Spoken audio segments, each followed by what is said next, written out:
Welcome everyone. Today we will be talking about our study evaluating implementation strategies to scale up transdiagnostic evidence-based mental health care in Zambia.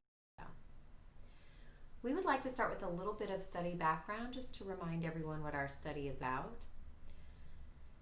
So what do we know about global mental health right now? We know that there's extremely high rates of untreated mental and behavioral health problems, particularly in low and middle income settings.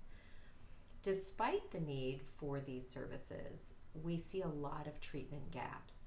We have learned so much about what is effective over the past 20 years, but most people are not receiving well-studied treatments. We still have a lot to learn about how to disseminate and scale up in a sustainable way, keeping in mind fidelity so that we can maintain effectiveness. Something else we know is that most people who present with mental health problems globally report multiple symptoms. In other words, it is very rare for someone to report only depression or only trauma-related problems. These are often seen together along with violence, substance use, anxiety, relationship problems, and unhealthy behavior patterns.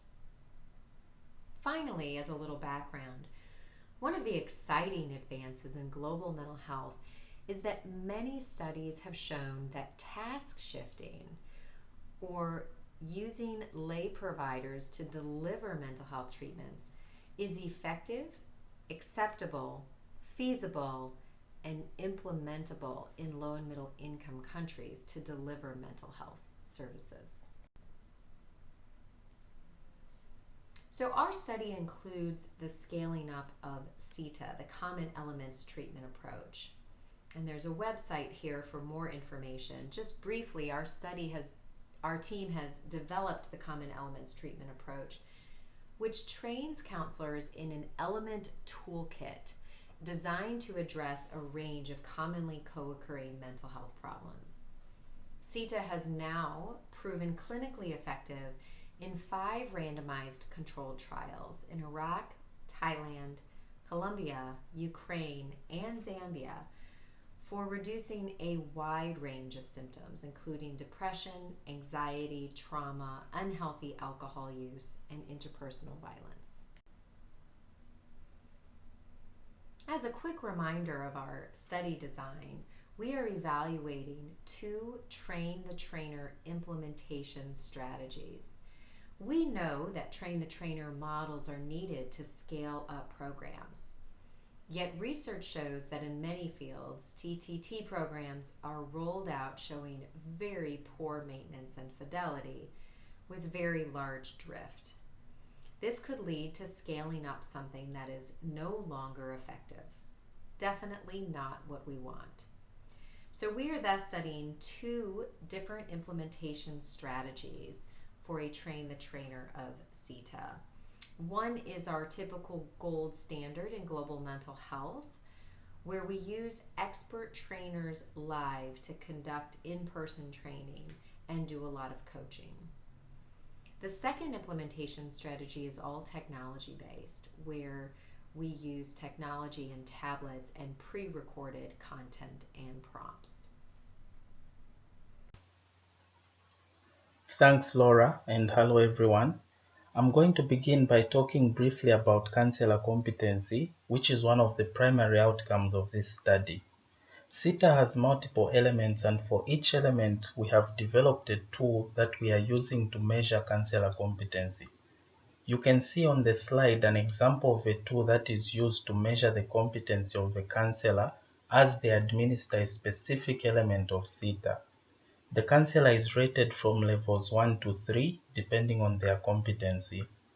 We have piloted 26 competency domains across the 10 elements of CETA. I am now going to talk about our progress, challenges, and successes so far.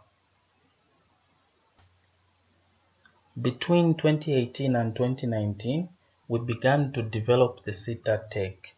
So all videos and audios were recorded the CETA tech application itself was developed and installed on tablets.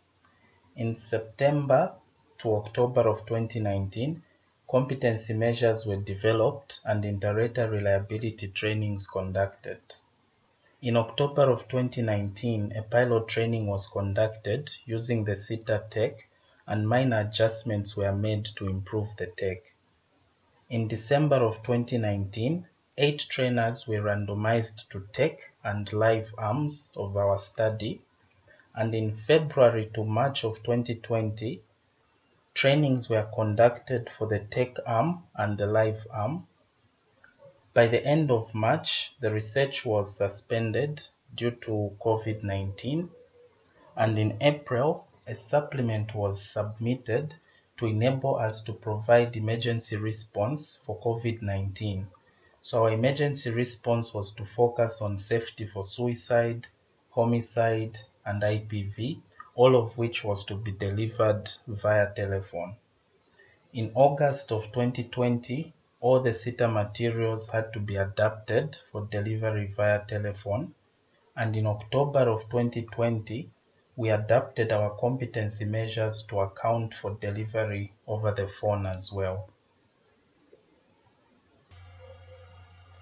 In this picture, you can see providers that are learning CETA using the CETA training tablet. So the providers can watch videos, listen to audios. Each one has a tablet and they are plugged into their earphones learning CETA. In closing, I want to quickly talk about our current COVID-19 response. We are working in 2 compounds in Lusaka, where we have recruited 2 connectors in each compound. So the connectors are known and trusted community workers that are based at the Ministry of Health clinics. Their role is to link us to people who are stressed as a result of COVID. Our clinical team is then available to provide 3 levels of support to anyone that is experiencing increased stress during this pandemic. So the first level of support is psychoeducation through informational materials that we hand out. The second is mental health support and safety assessments via telephone for people with moderate stress levels. The third level of support that we are providing are referrals to CETA providers for safety, or a full course of CETA for people with severe psychosocial reactions and stress. For more information on CETA and the work that we are doing in Zambia or across the world, please visit our website at cetaglobal.org. Thank you so much for listening.